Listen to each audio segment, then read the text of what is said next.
How to keep Map North up on Google Map. Hi everyone, welcome back to our channel. This is Rose, and without further ado, let's begin.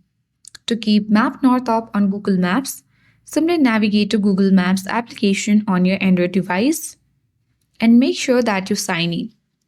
Tap on Settings icon after tapping on the profile at top right corner to access the setting page.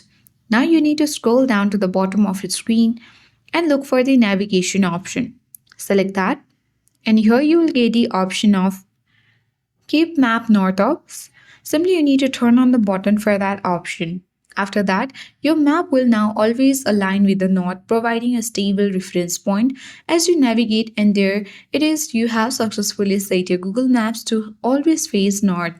Now you can confidently move in any directions without losing your way. So if you found this video helpful, don't forget to like, share and subscribe to the channel. Thanks for watching, and I'll see you in the next video.